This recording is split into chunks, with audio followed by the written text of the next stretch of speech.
তিন দিন ধরেই উত্তাল চট্টগ্রাম বিশ্ববিদ্যালয় ক্যাম্পাস। উপাচার্যের পদত্যাগ সহ প্রশাসনের কর্মকর্তাদের অপসারণের দাবিতে আজও আন্দোলন করেছেন শিক্ষার্থীরা। রবিবার সকাল 11:30টায় 0 পয়েন্ট মোড় থেকে শুরু হয় আন্দোলন। স্লোগানে মুখর হয়ে ওঠে চারপাশ। পরে বিশ্ববিদ্যালয়ের প্রশাসনিক ভবনে এসে জড়ো হন শিক্ষার্থীরা। এ সময় ভিসি অধ্যাপক ডক্টর আবু তাহের সহ চবি প্রশাসনকে ক্যাম্পাসে অবাঞ্ছিত ঘোষণা করেন তারা। বিসিকে এই ক্যাম্পাসে আমরা আর ঢুকতে দেব না। বিসিকে এই ক্যাম্পাসে আর কোনো কার্যক্রমে আমরা চালাতে দেব না।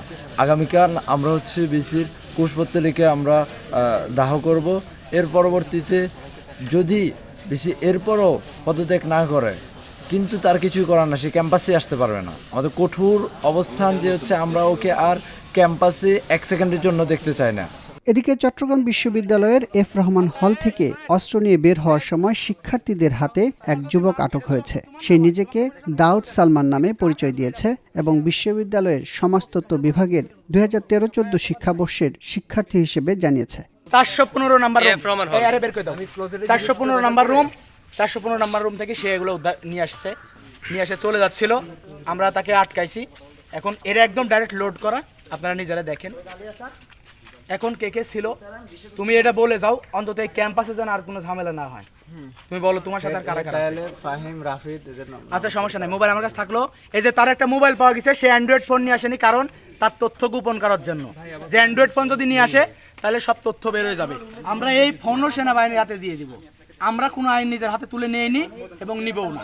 কার্ড দেখাইছে না, কার্ডটা আমাদেরকে দেখায়নি। তারপর বললাম ছাত্র আমাদের আমি রুমে ঢুকবো, হল গ্রাম বলছে হল এখন উঠে যাবো না, আপনার তো অফিসকে ফোন দেন, নতবা সমন্বয়কারী যে ছাত্রদের একটা নম্বর দিয়ে গেছে, ওটাতে আপনারা ফোনে কথা বলে তারপরে আপনি ঢুকতে পারেন। উনি নম্বরটা নিয়েছে, নম্বরটা নিয়ে কথা বলে ওনারা বলছে যে আমাদের 5 মিনিট লাগবে। আমরা 5 মিনিটে কথা কে বলছে, উনি না আপনি? উনি বলছে সমন্বয়কারীদের সাথে কথা বলছে, বলার পরে বলছে আমাদের 5 মিনিট লাগবে আপনার পাশে। উনি 5 মিনিট পরে ওনার 5 মিনিট একটা অতিক্রম হয়েছে, উনি তারপরে মানে হলে ঢুকে গেছে। আমরা বাধা দেওয়ার সত্ত্বেও উনি করে দিয়েছি। অস্ত্রসহ আটক যুবককে সেনাবাহিনীর হেফাজতে দেওয়া হয়েছে।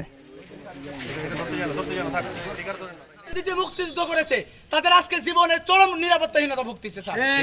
আমরা রাতে ক্যাম্পাস পাহারা দিচ্ছি, দিনে ক্যাম্পাস পাহারা দিচ্ছি, কিন্তু দেখেন আর গতকালকে আপনারা দেখেছেন আমাদের খানতালাত মাহমুদ রাফি সহ সমন্বয়ক কেন্দ্রীয়, তাকে হামলার জন্য তারপর হামলা করা হয়েছে।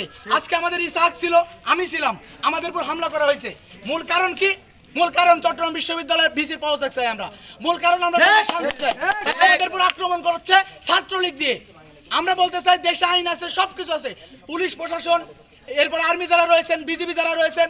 আমরা ডক্টর ইউনূস স্যারকে বলতে চাই, স্যার আপনি অতি দ্রুত সময়ের মধ্যে সারা দেশে যে পদক্ষেপ গ্রহণ করলে এই ডাকাতদের ধরা যায় এবং এরা আমাদের বুকে অস্ত্র চালাবে। আপনি আজকে কেবলমাত্র হয়তো আমাদের আবু সাইদের কবর জিয়ারত করে আসছেন। আপনি বিশ্বাস করেন এই স্বৈরাচারের দোসর এবং যারা এই খুনিদেরকে যদি আপনি দ্রুত গ্রেপ্তারের ব্যবস্থা না করেন, তাহলে আপনি অনেক আবু সাইদের কবর আপনাকে জিয়ারত করতে হবে। এজন্য আমাদের উদারত আহ্বান, স্যার আপনি দ্রুত সময়ের মধ্যে কিছু করুন। আসিফ ভাই, নাহিদ ভাইকে বলতে চাই দ্রুত সিদ্ধান্ত নিন। এরা প্রত্যেকদিন ক্যাম্পাসে ঢুকতে চায়, প্রত্যেকটা জায়গায়, বাড়িতে। আমাদের চট্টগ্রাম কলেজের একজন মেয়ে গতকালকে ডিসি স্যারকে বলেছেন যে আমি স্যার এখনো বাসায় যেতে পারছি না। ডিসি স্যার বলেছেন যে আমরা চেষ্টা করব, কিন্তু আলটিমেটলি আমাদের কোনো চেষ্টা করা হচ্ছে না। আমাদের জীবনের কোনো নিরাপত্তা নাই।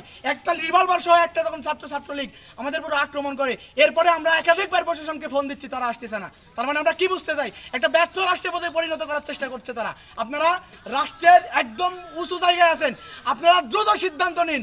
এই হানাদার দোসর এরা যেন কোনো ষড়যন্ত্র করতে না পারে।